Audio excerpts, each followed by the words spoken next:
La Asamblea Nacional envió la Ley de Comunicación al Ejecutivo para su análisis. El fiscal general Galo Chiriboga informó sobre las investigaciones del 30S. Segunda Feria Metropolitana de Contratación Inclusiva en Quito.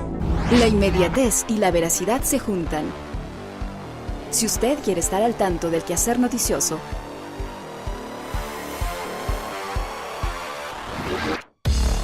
conéctese a www.elciudadano.gov.es.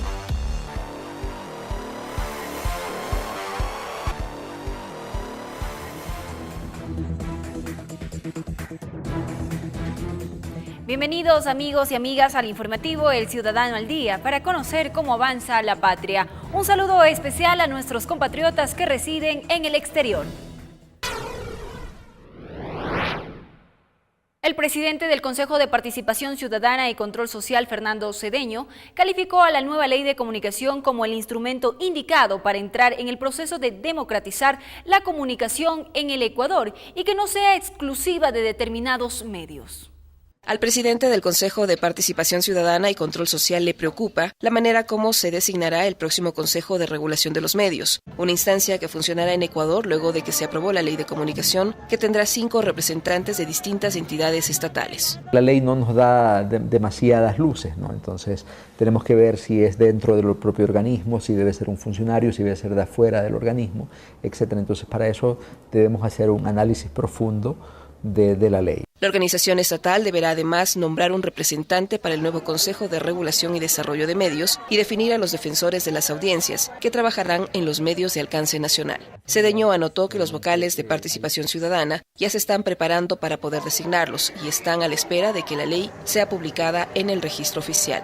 Lo que se pretende realmente es que esa persona no tenga ningún vínculo con los organismos que van a regular. El funcionario aseguró que los integrantes del Consejo de Regulación deberán ser personas ajenas a los intereses de los medios de comunicación, lo que evitará cualquier conflicto posterior.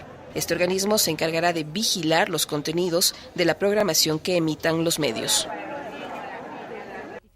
La presidenta de la Asamblea Nacional, Gabriela Rivadeneira, envió al presidente de la República, Rafael Correa, la Ley Orgánica de Comunicación para su análisis. El cuerpo legal fue aprobado el pasado viernes 14 de julio y su aprobación fue calificada como histórica tras 4 años de análisis en el Legislativo. El presidente Correa tendrá un mes para realizar cambios parciales, luego retornará a la Asamblea para el pronunciamiento final de los legisladores, con lo cual entrará en vigencia. Más buenas noticias. El Estado otorgó $67.7 millones en créditos para educación superior entre enero y mayo de 2013.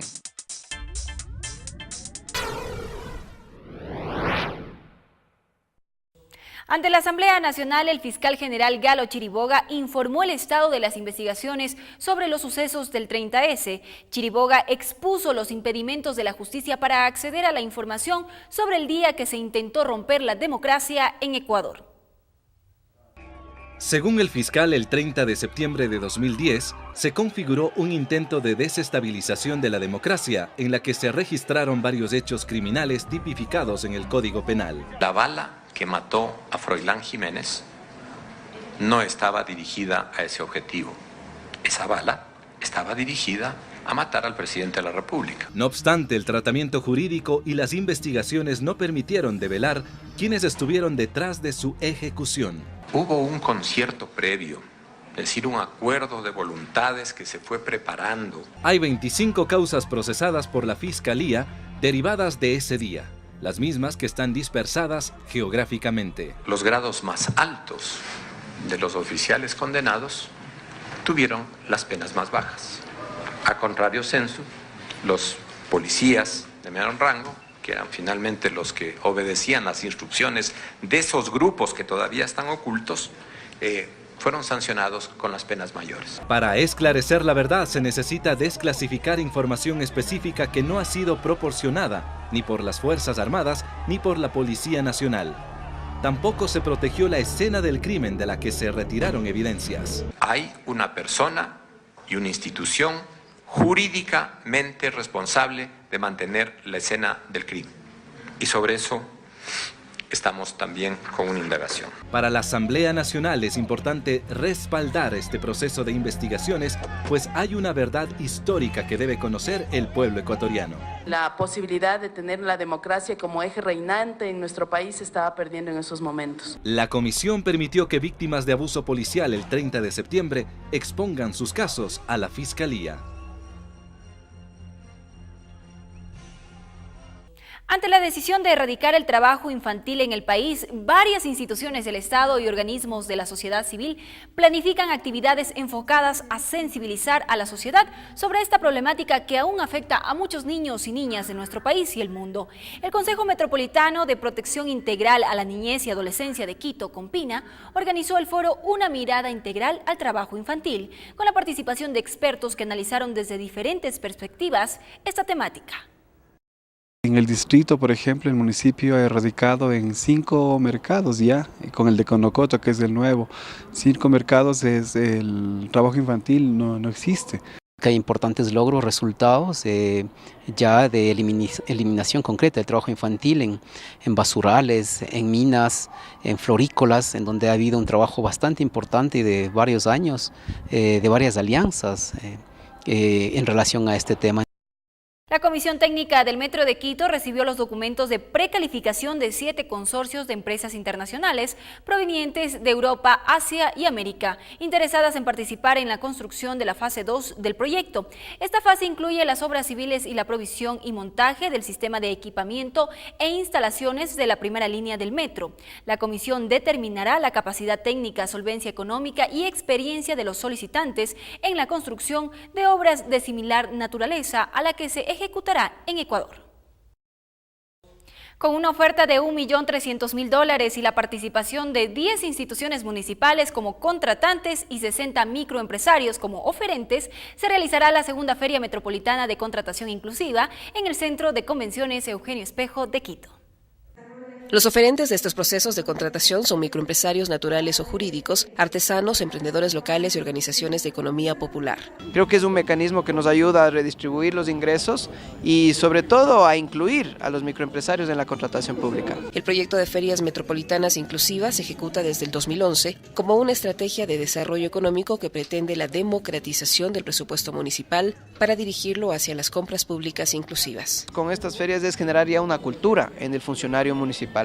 Una cultura de utilizar esta herramienta, de que se dé cuenta de cómo incide sus decisiones en la redistribución de ingresos en el distrito. Con esta feria se busca insertar a los microempresarios del distrito dentro del mercado de contratación pública municipal como proveedores de bienes o servicios. Hoy somos emprendedoras que estamos con todo el deseo de ser los proveedores del distrito metropolitano. Son grandes las expectativas en vista de que el gobierno del economista Rafael Correa ahora está abriendo las oportunidades para los pequeños o casi invisibles que somos los artesanos. Durante el evento, los participantes reciben capacitación y acompañamiento técnico, promoviendo así su participación en procesos ágiles e inclusivos de calificación y adjudicación. Los miembros de la comisión interinstitucional que realizaron el sobrevuelo para evaluar la magnitud del derrame de crudo tras la rotura del sistema de oleoducto transecuatoriano SUTE concluyeron que no hay evidencia de contaminación en territorio peruano y brasileño. En el recorrido tampoco se vieron aguas oleosas o vegetación pigmentada con petróleo, indica un comunicado del Ministerio del Ambiente. Se han tomado muestras de agua en diferentes puntos, en concordancia con las personas del Ministerio del Ambiente, quienes han decidido los puntos más recomendables para realizar el muestreo. Más buenas noticias. 4.000 pequeños bananeros aumentarán la producción para industrializar las frutas en Ecuador.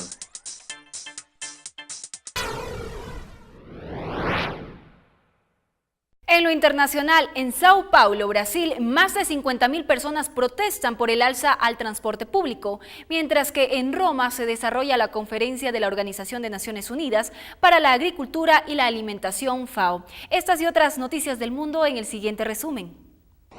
En Brasil, más de 50.000 personas se movilizan por distintos puntos de Sao Paulo en protesta por el alza al transporte público. Las expresiones de inconformidad se han transformado también en levantamientos en contra del alto costo de la vida y los actos de violencia y represión cometidos la semana pasada contra los manifestantes. En Roma se desarrolla la conferencia de la Organización de Naciones Unidas para la Agricultura y Alimentación FAO. En el evento se trata el tema de los precios, distribución y seguridad alimentaria en el mundo. Además, se debate el programa alimentario y su presupuesto. La crisis económica sigue afectando a los ciudadanos argentinos. Esta vez, cientos de manifestantes de colectivos sociales y personas de escasos recursos económicos exigen al gobernador de Buenos Aires, Mauricio Macri, garantice condiciones de vida dignas bajo su mandato. La octava Comisión Mixta de Venezuela y Portugal lograron firmar varios acuerdos de orden comercial. De esta manera, se afianza el mapa de colaboración entre la nación sudamericana y Europa. Llegamos al final del informativo. Como siempre, les dejamos con el entrevistado del día. De mi parte me despido y los espero en la próxima edición de El Ciudadano al Día. Nos encontramos en el Salón Amarillo del Palacio de Carondelet. En los siguientes minutos dialogaremos con el doctor Leonardo Berresueta. Él es el secretario nacional de la Presidencia de la República. En esta nueva estructura de la función ejecutiva y también de la Presidencia de la República, él adquiere un rol fundamental como secretario nacional y como vocero, inclusive, de algunos elementos y aspectos claves políticos de la Presidencia de la República. Bienvenido, Leonardo, al Ciudadano. Este nuevo rol como secretario nacional de la Presidencia, ¿qué significa? ¿Qué implicaciones tiene? Creo que la institucionalidad de la Presidencia de la República necesitaba verse fortalecida. 6 años después de la Revolución Ciudadana es necesario dar un paso cuantitativo y cualitativo en la administración pública y uno de ellos fundamentalmente es la eficiencia. Creo que la Presidencia de la República, cuando Rafael Correa llega al poder en el año 2007, ya contaba con un cambio estructural importante, pero luego de 6 años creo que los cambios tienen que profundizarse aún más. Teníamos una Secretaría General que se encargaba de los temas administrativos financieros, una Secretaría o Subsecretaría General de Despacho que se encargaba de los temas puntuales del presidente, agenda presidencial, avanzada presidencial, logística, y había una Secretaría particular que la creó el presidente de la República para llevar la agenda político-estratégica del presidente. Estas 3 instancias se han fusionado en una sola entidad que se llama la Secretaría Nacional de la Presidencia y se crea un organismo que, además de administrar el Palacio de Carondelet, además de generar una instancia político-administrativa al interior del Palacio de Carondelet y todo lo que implica el manejo administrativo financiero, también genera esa estrategia política que se necesita desde la Presidencia de la República. De allí entonces que nuestro rol fundamental como Secretaría Nacional de la Presidencia, lo que en otros países, Marco Antonio, se conoce como el Ministerio de la Presidencia, en Francia por ejemplo, la Secretaría Nacional de la Presidencia fundamentalmente se dedica y se dedicará a manejar la agenda político-estratégica del Presidente de la República. La Secretaría de Gestión Política, que la dirige Betty Tola, maneja las relaciones políticas de Ejecutivo-Legislativo, etcétera. Pero en el caso fundamental de las políticas del Presidente de la República, las disposiciones puntuales del Presidente de la República en materia política, es el rol de la Secretaría Nacional y del Secretario Nacional llevar a cabo el cumplimiento de dichas políticas, la eficiencia en esa aplicación y sobre todo que la palabra del Presidente de la República sea cumplida. Por lo tanto, es un rol de articulador, de catalizador y de un verdadero seguidor de las políticas del Presidente de la República para que se cumplan de manera eficiente y efectiva. Es importante, en otros países efectivamente existe esta especie de vocero. Este gobierno ha tenido una particularidad, no ha tenido un vocero definitivo o definido desde el inicio de la gestión. En determinados momentos el mismo presidente de la República hace sus aclaraciones sobre diferentes temas o en sus instancias hay otros ministros que tienen ese rol, pero no existe un vocero definido de la presidencia de la República. ¿El papel de Leonardo Berresueta también será asumir eso? Bueno, indiscutiblemente es muy potente el rol de la vocería que el propio presidente de la República realiza todos los sábados, por ejemplo. Es muy potente el rol del presidente de la República en cada uno de sus contactos con la prensa, contactos con medios de comunicación, los recorridos que permanentemente realiza el presidente. Es muy potente esa vocería, pero evidentemente la Secretaría Nacional de la Presidencia, a pedido del presidente, también realizará esta vocería en diferentes medios de comunicación y aquí también en el Palacio. Es decir, para nosotros comunicar y poder seguir ampliando la idea del presidente en tal o cual decisión. Por ejemplo, la conformación de la comisión del 30S. Es un tema que es muy delicado, que es muy puntual y que efectivamente para nosotros implica evitar la impunidad en los temas del 30S. Hay una comisión conformada mediante decreto ejecutivo, pero es la Secretaría Nacional de la Presidencia, por disposición del Presidente de la República, quien hará el seguimiento para que la comisión cumpla sus objetivos. Para nosotros es un tema fundamental y la Secretaría Nacional, entre sus temas importantes, está también en darle seguimiento a el cumplimiento de lo que realice la Comisión de Investigación del 30S, porque sobre todo, Marco Antonio, no podemos permitir la impunidad en el tema del 30 de septiembre y el presidente con mucha entereza ha decidido conformar una comisión para este tema. A propósito de este tema, efectivamente ya existe el decreto ejecutivo, ya está conformada la comisión del 30S que tendrá que volver a revisar muchísima información, muchísimo material audiovisual y tendrá que llegar a conclusiones concretas, porque en efecto el país ha esperado mucho tiempo y como que no ha existido un seguimiento en este caso para tener versiones ya mucho más específicas y concretas que develen lo que sucedió ese día, el intento de golpe de Estado y de magnicidio al presidente de la República. Sobre todo porque hay muchas voces, Marco Antonio, que tratan de borrar y de hacer olvidar a la gente lo que pasó el 30 de septiembre. No nos olvidemos lo que ocurrió antes del 30 de septiembre, este constante asedio hacia las políticas del gobierno con el pretexto de la ley de servicio público. No olvidemos que hay muchos rostros que están reiteradamente en diferentes sitios. El día 30 de septiembre, personas que están en la Recoleta, que están en el Hospital de la Policía, que están en las instalaciones de Ecuador TV. Todo eso, en base a los videos, en base a la información que tenemos y en base a la información audiovisual, debe ser revisado. Pero sobre todo vamos más allá. ¿Qué pasó después del 30 de septiembre? ¿Qué procesos judiciales han concluido? ¿Qué procesos judiciales han avanzado? Y efectivamente hay personas sentenciadas. Han muerto 5 personas, Marco Antonio. Es muy grave para el país. Por lo tanto, para nosotros la conformación de la comisión del 30 de septiembre es un tema transversal, no a la impunidad del 30 de septiembre, y lo vamos a hacer con mucha entereza, con mucha eficacia, pero sobre todo con todo el rigor de la ley. Esta comisión del 30 de septiembre, que reitero va a analizar toda la información, todo el material, todos los testimonios, recogerá, entiendo yo, que mantendrá un trabajo muy cercano con la Fiscalía General del Estado también. ¿Tiene un tiempo de vida específico? ¿Debe presentar informes? ¿Tiene que evaluar hasta cuándo se va a esperar un informe global y completo de esta comisión? La comisión tiene un plazo de vigencia de 6 meses, prorrogables por 6 meses más, y efectivamente toda la información debe ser judicializada, tiene que ser entregada a la Fiscalía, tiene que ser entregado un informe al presidente de la República para que el presidente ponga en conocimiento de la ciudadanía. Es la ciudadanía la que tiene que saber qué pasó el 30 de septiembre. No es el presidente de la República el que quiere saber, porque finalmente a él lo intentaron matar también. El presidente de la República tiene que poner en conocimiento, y lo va a hacer, a la ciudadanía el informe de lo que suceda o lo que descubra la comisión del 30S. Y esta comisión tiene que llegar a determinar quién está detrás del 30 de septiembre, quiénes financiaron este tema, porque efectivamente debe haber existido movimientos financieros que movieron a tanta gente, porque no es casualidad que exista la misma persona en diferentes sitios en reiteradas ocasiones, como el caso de Fidel Araujo, por ejemplo. Esos temas no los vamos a olvidar, y ahora más que nunca, el 30 de septiembre no puede ser olvidado por los ciudadanos. A propósito del 30 de septiembre, doctor, se está por cumplir 3 años justamente esa fecha. Recordemos que fue el 30 de septiembre del año 2010. Para usted, ¿cuál es el rol que ha jugado cierta prensa del Ecuador y prensa extranjera también respecto a esta circunstancia que sucedió en el país?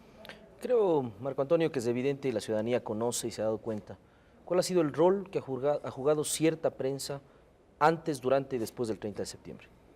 Estamos investigando, y es uno de los trabajos que tiene que realizar la comisión, por qué se instalaron con tanta velocidad microondas que pudieron determinar la transmisión en vivo de lo que sucedía en ese momento en el Regimiento Quinto.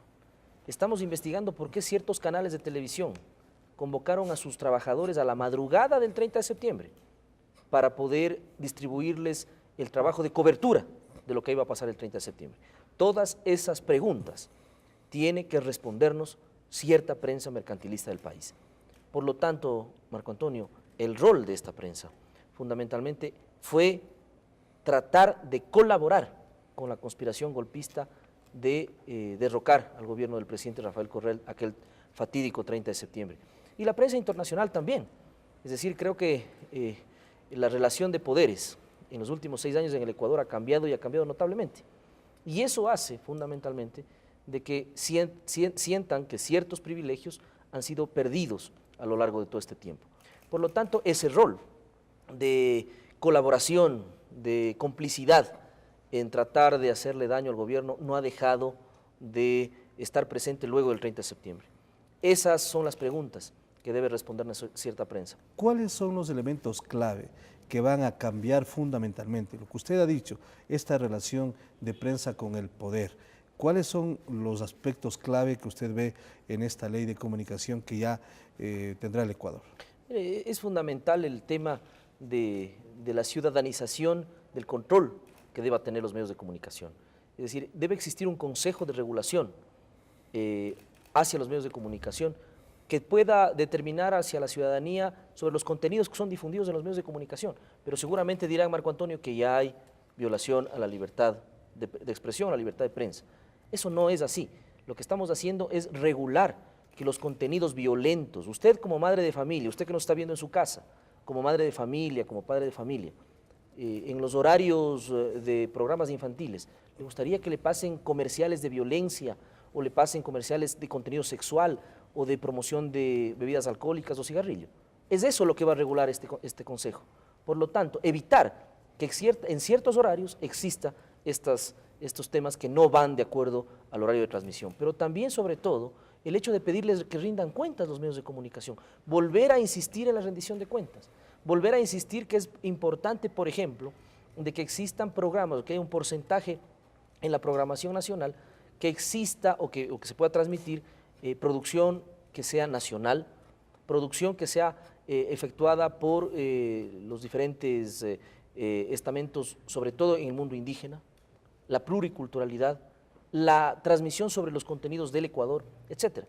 Pero más que todo, significa evitar los abusos, no porque se está detrás de un micrófono, o se tiene un periódico, o se tiene una radio o una televisora, y los contenidos editoriales pueden establecerse que a cualquier persona se la puede injuriar, violando el principio de inocencia y sobre todo violando allí sí los derechos humanos de las personas. Ese Consejo de Regulación, esta ley de comunicación, esta nueva ley de comunicación va a establecer y va a exigir con mucha fuerza de que eso se respete. Y esa es la figura del linchamiento mediático, que es tan importante en estas circunstancias.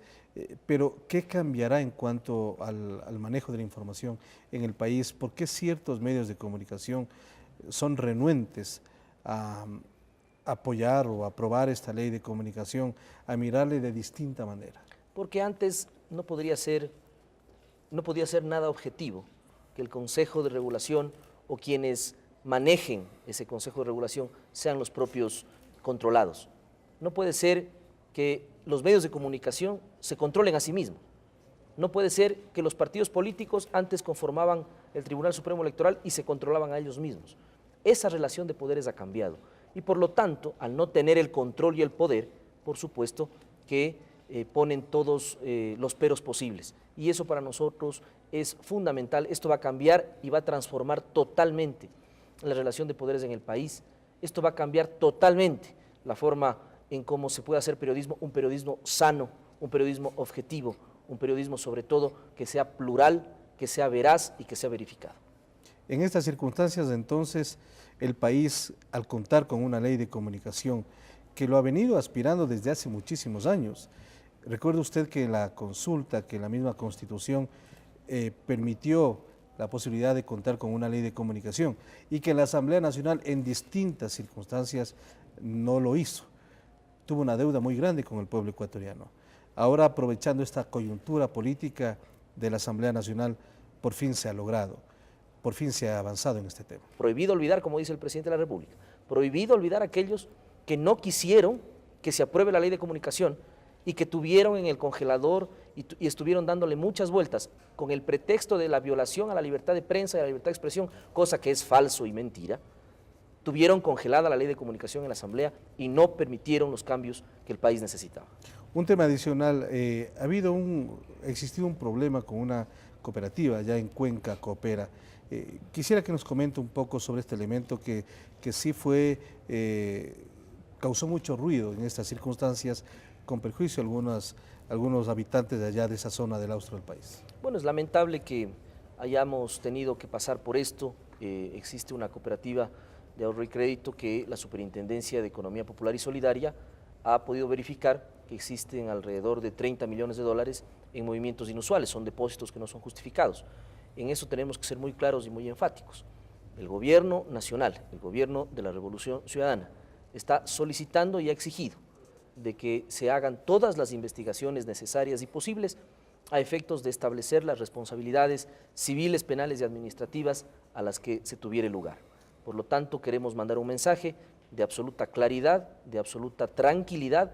Se garantizan los depósitos sobre el 99% de los depositantes, se aplica el seguro de depósitos en ese sentido, se le devolverá los dineros a los depositantes de esta cooperativa. Y en esta parte final, ¿cuál será el énfasis de la Revolución Ciudadana en este periodo de 4 años que arrancó hace pocas semanas?